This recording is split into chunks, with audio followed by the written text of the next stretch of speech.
300 drones a day into Ukraine. This is a significant shift. It could be sustained at this rate throughout 2025. Cities hit, homes destroyed, civilians killed. And Ukraine, the United States, all of us here are calling for a ceasefire. We are for peace. Putin continues the war. So the work of this contact group becomes even more important. We must step up. We must never step back. And so for our part in the UK, we delivered to Ukraine 10,000 drones last year. We'll increase that tenfold this year. Last year, we trained Ukrainian forces in the UK. This year, we will do so again at home and abroad, increasing our funding for that training by 20% to nearly £250 million. And our resolve is matched by allies from Europe and beyond, who've made major pledges today worth billions of euros to support Ukraine in its fight. President Zelensky and Minister Umerov leave this meeting knowing that we stand with them, knowing that we will stand with them for as long as it takes. Peace through strength is what President Trump calls for. The strength comes from the support through this UDCG. And so we send a message today also to Moscow. Ukraine is strong. It has many friends. Its friends stand with them. Thank you. John, Rustem, ladies and gentlemen, this has been the second successful meeting chaired by us both, John. Thank you for the very good and friendly cooperation. Together with the other supporters of Ukraine, we set a lot of things in motion today. Germany and UK invite all partners to join forces to further develop UDCG. We are convinced that we can double our effort and deliver more effectively against the Ukraine demand signals. Therefore, we will work on proposals focusing especially on collaborative projects. This will allow us to jointly manage projects that would be too big for us individually. These proposals will also foster cooperation between Ukraine industry and the industries of partner nations. We also have to better integrate the different support formats, UDCG and SATU and capability coalitions. Our teams will meet next week, starting with this work, as I said, next week. Rustem, you have shown that you are capable of defending yourself, and you are doing it prudently and effectively. You have become leaders in the area of drone development. You are successfully countering the majority of Russia's massive drone strikes. And just last weekend, you proved that you can use drones to neutralize weapons that might be directed against you. Congratulations to that really impressive operation. Last week in Berlin, we agreed, Rustem, that Germany will provide funding for long-range weapons that will be manufactured in Ukraine. With this, we are implementing the goal we have set ourselves, namely to strengthen your capabilities, both military and industrial. Produced by your defense industry, these systems will quickly be in the hands of your armed forces. In the case of the long-range weapons I just mentioned, even before the end of the year. Moreover, we will enhance the options available for repairing systems in Ukraine. And we will strengthen your air defense by delivering additional weapon systems and ammunition. With our immediate action on air defense initiative, we are once again approaching the other supporting nations. We want to raise money for additional air defense systems and their urgently needed ammunition. Last year, we were able to come up with roughly €1 billion this way. Under the title Enduring Action on Air Defense, this is to become a permanent instrument now. We were also able to find additional countries which will support the build-up of capabilities in electromagnetic warfare. Belgium, Estonia, Italy, Sweden, and Turkey. And this includes capabilities for ensuring friendly communication, reconnaissance and jamming of hostile communication, counter-drone measures. Rustem, this goes out to you in particular. Ukraine can count on all of us. Thank you very much. Thank you. Dear colleagues, today we held a 28th Ukrainian Defense Contact Group meeting. UDCG remains the most important platform for coordinating our international military aid to Ukraine. Our meeting sends an important message to the free world supports Ukraine in its fight for a just and lasting peace. Today's meeting of UDCG marked a new stage in our joint efforts. We always discuss and was today also approached by some of our closest partners who are providing billions in military aid to Ukraine and who are building joint ventures with us and buying from Ukraine industry for Ukraine needs. Our partners came to me and asked if Ukrainian companies could build factories for producing their cutting-edge products in their countries. Ukraine's military needs are the most important factor for us. I always stress this in our conversations with partners, and our partners said that they are willing to fully pay for all the production from these factories, and that our partners will even appropriate more funding for this. We agreed that products produced under Ukrainian license abroad will go to Ukraine so long as the war lasts. We're looking forward to considering all proposals from the interested partner states. We didn't have the name confirmed yet, but we call it for now Ramstein Investment to Industries Initiative, which is a strategic shift. Under this initiative, Ukrainian companies could invest in our UDCG partner countries, and companies from UDCG countries can build their mega factories in Ukraine. We'll build drones, missiles, ammunition, and other weapons together. Ukrainian drones have changed the battlefield, and now they will change how Ramstein countries prepare for future threats. The Ramstein Investment for Industries is a major step forward in building a stronger defense of freedom. We hope that the Ramstein Industries Investment to Industries initiative will be supported through the SAFE program. This is a program from EU that will provide up to 150 billion euros for weapons production. Our partners are ready to move ahead. This is a win-win for everyone. Ukrainian companies can invest in Europe, and European companies or Euro-Atlantic companies can build their factories in Ukraine.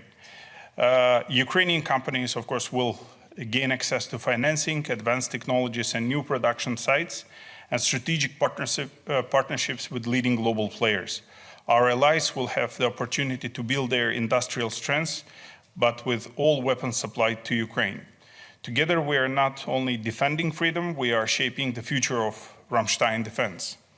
I'm grateful to all the countries who have recently announced new military aid packages to support our fight for freedom and peace. I'm grateful to my very good friends, Secretary Healy and Minister Pistorius, for organizing this Ramstein meeting. Peace in Ukraine must be just, lasting, and protected by international unity. Together, we are working to achieve this through the Ramstein Investment to Industries initiative and other ways. Thank you, our partners, for stepping up your support. Our unity brings a just peace closer. Thank you very, very much. Thank you very much, Secretary of State Healy, Minister Pistorius, Minister Umerov. We'll now take questions. The first question is to Roxolana Lisovska from the Ukrainian Public Broadcaster. Thank you.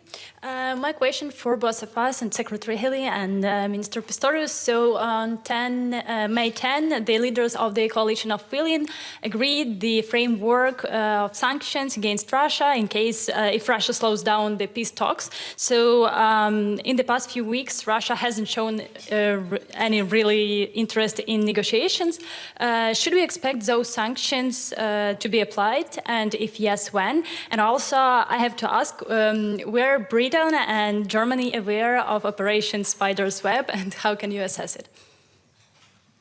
Well, to begin with the second question, there is no answer as far as Germany is concerned. I really admired what they were doing over there, but it's not my role to give a comment on that.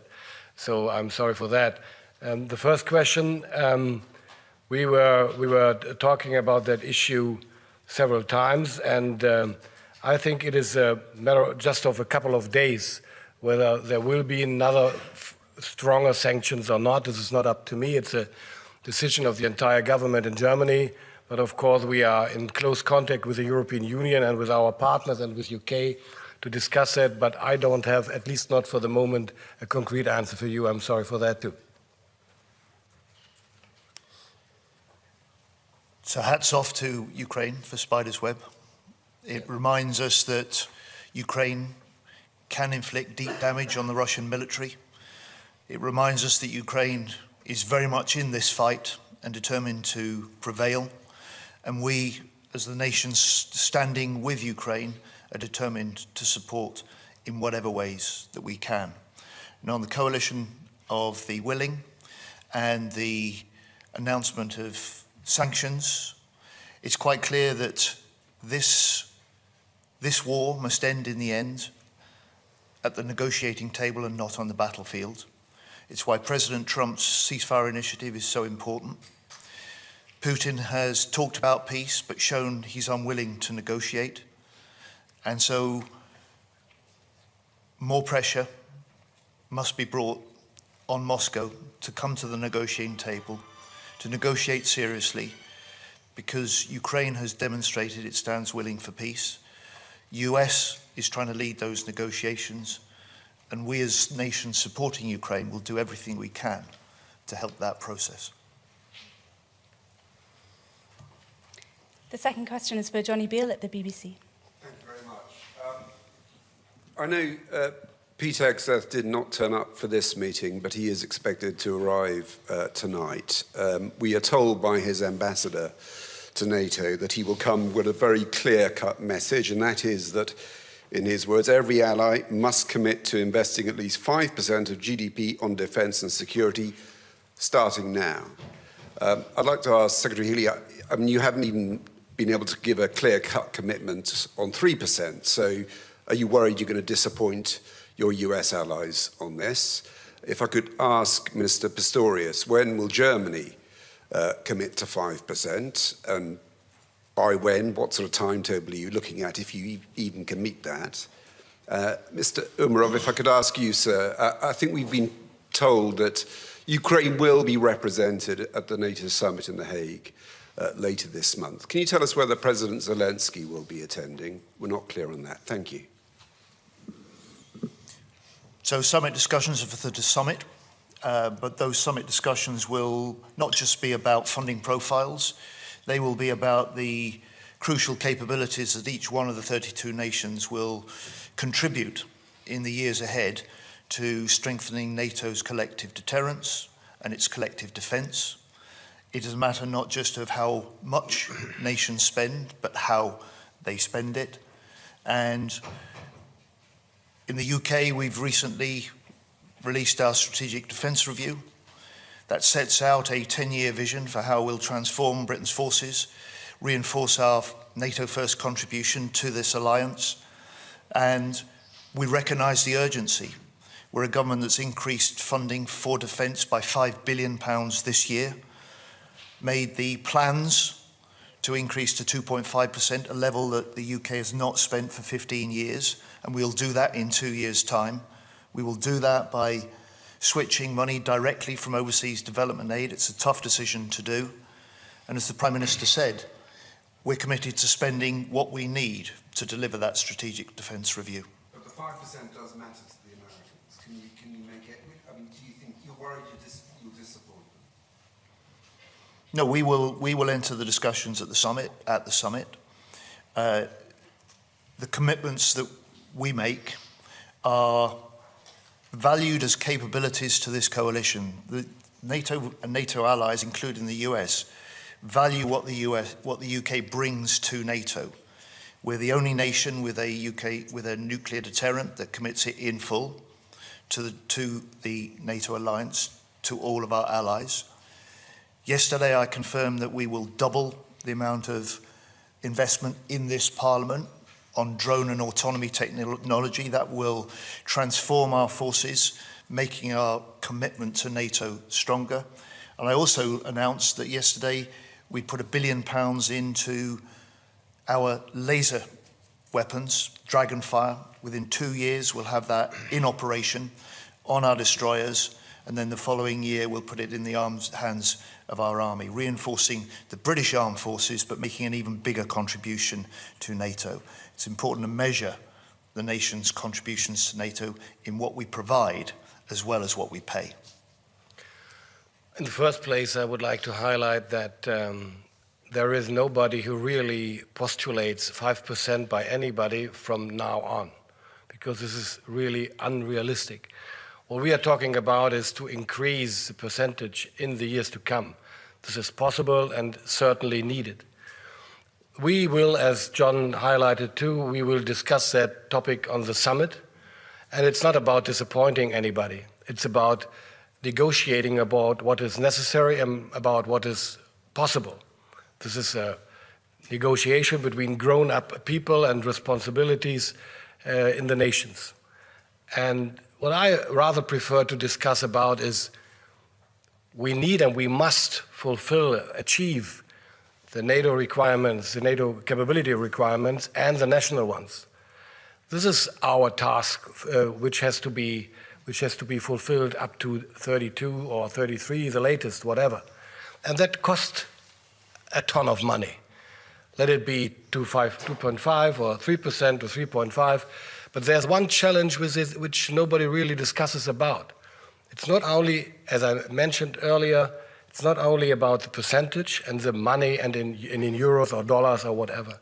It is about how much money is really be able to be spent actually at the end of the year if industry is not able to deliver what we ordered. So if I had 3% of the German GDP, which would be 125 billion euros a year, and I can't spend it till the end of the year and have to give back 20 or 30 or whatever billion euros to the finance minister, this guy would be happy, but I wouldn't have spent and I wouldn't have achieved 2% or 3% or whatever. So we have to find a realistic compromise between what is necessary and what is possible really to spend, and we need new instruments for doing that and to enhance the possibilities of our industry in Europe and beyond to produce more than they used to do before. This is a challenge, so it's not only about percentage, but I know I'm not naive.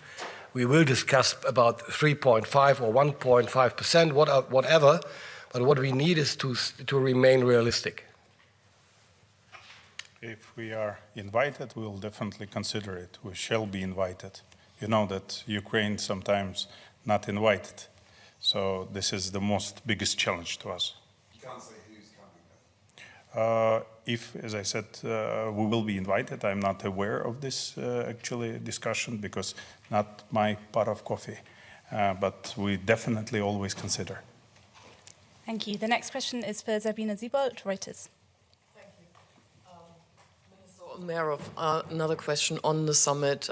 We've been hearing rumors there might be a NATO-Ukraine Council at ministerial level, which would affect you. So can you tell us whether there's a NATO-Ukraine Council planned either at defense ministerial level or at foreign ministerial level? And another question to Minister Pistorius. Sorry, again on the timetable for the 5%. Your Lithuanian counterpart today demanded that the target date should set by 2030. The latest, not 2032, but 2030. Would that be something that Germany would be ready to consider and to meet the target by then? Thank you. Well, I would rather prefer not to give an assessment to public statements of my very valued colleague from Lithuania, because this is not about Lithuania or any other state in the Baltics or on the eastern flank. I know the special effectiveness of what is going on in the world, but still, whether we will achieve 3.5% plus X in the year 2030 or 2032 is not really the most relevant question, to be honest. NATO Ukrainian Council hopefully will be made tomorrow on a ministerial level, and I'm planning to attend it. Thank you. And the NATO summit? NATO summit, I cannot comment. Thank you. The next question is for Kat Neelan of The Observer. Thank you. Defence Secretary, the Strategic Defence Review talks a lot about cyber threats, and you talked about how many the UK has seen. Do you think that we're now at the point where we need greater clarity over whether that type of threat should warrant an Article 5 response?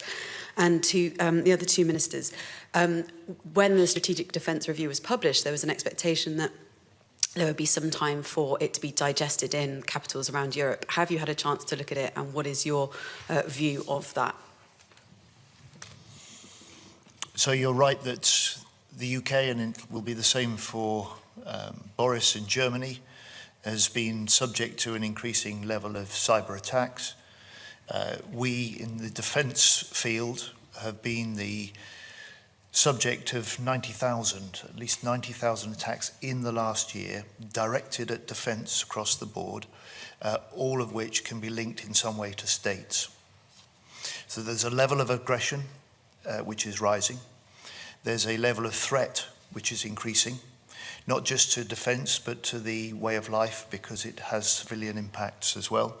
And that's why we are, as part of the Strategic Defence Review, investing more into our cyber defences. We'll set up by the end of this year a new cyber and electromagnetic command, and that will pull together both our defensive and our offensive cyber operations.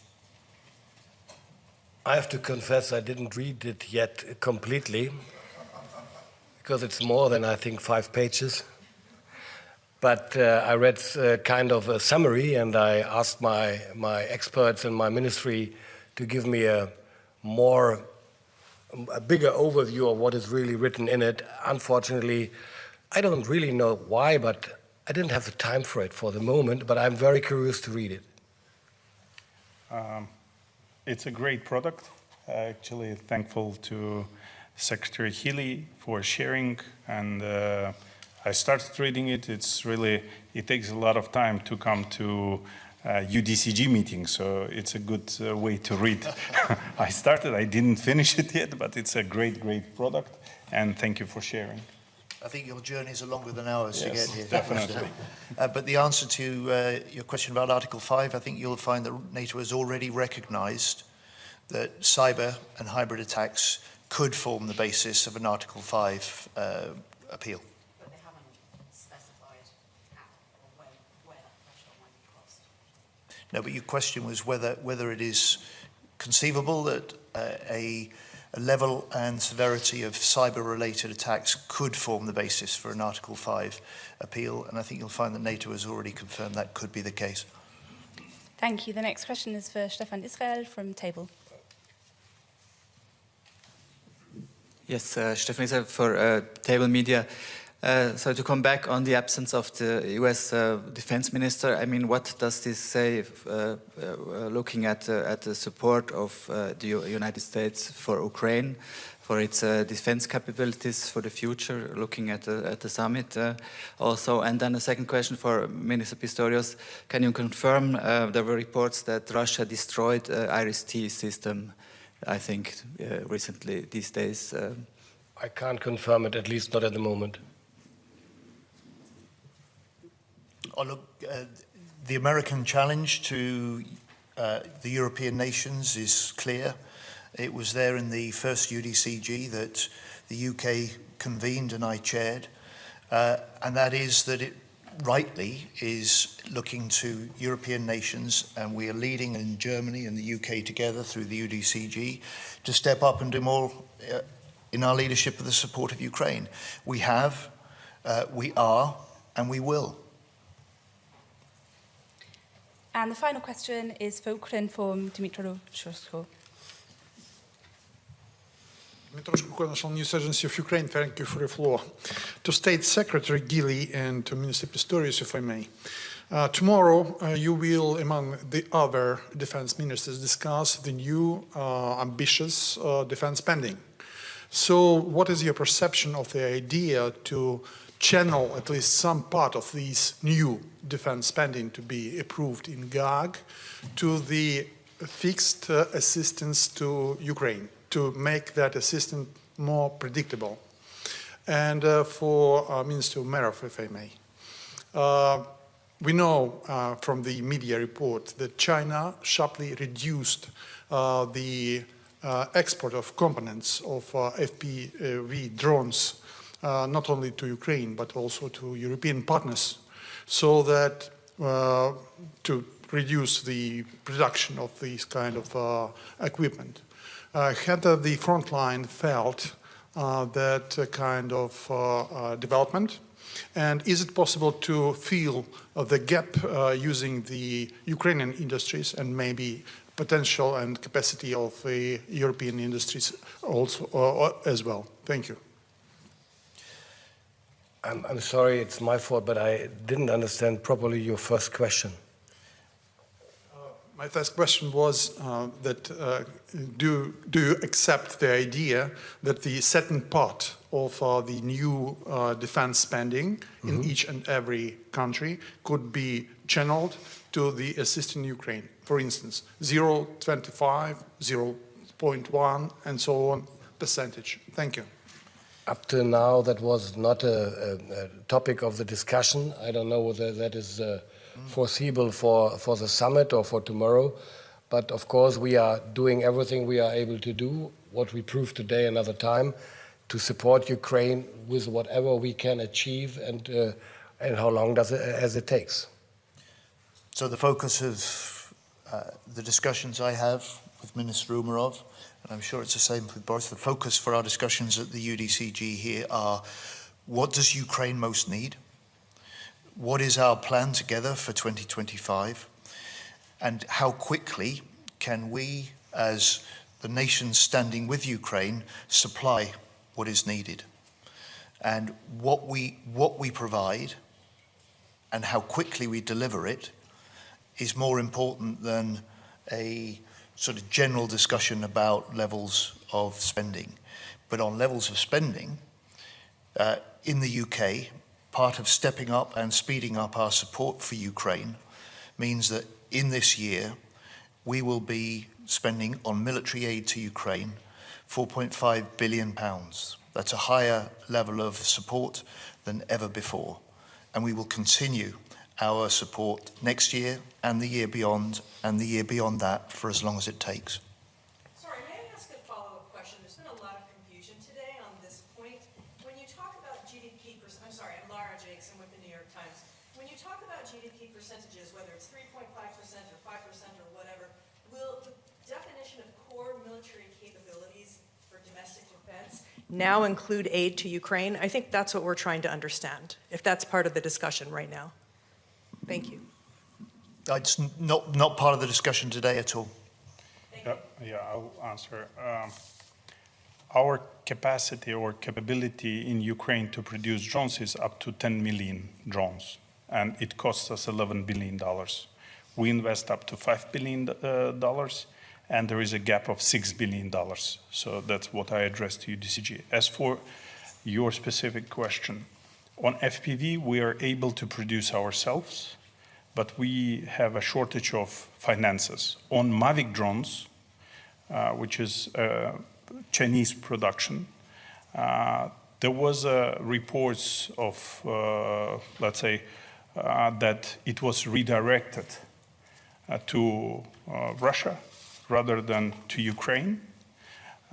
And we have experienced the problems of purchases through different channels, through different countries. We've tried to manage to procure them from all of the UDCG members as well. And we, in addition to it, we started a program to localize these drones. We achieved it in several months, but before, from the time they start redirecting it, We had experienced problems, but now we have Ukrainian-made, let's say, product that we are procuring and closing the gap. Thank you. Thank you very much. That concludes this press conference. Thank you all. Thank you, ministers. John,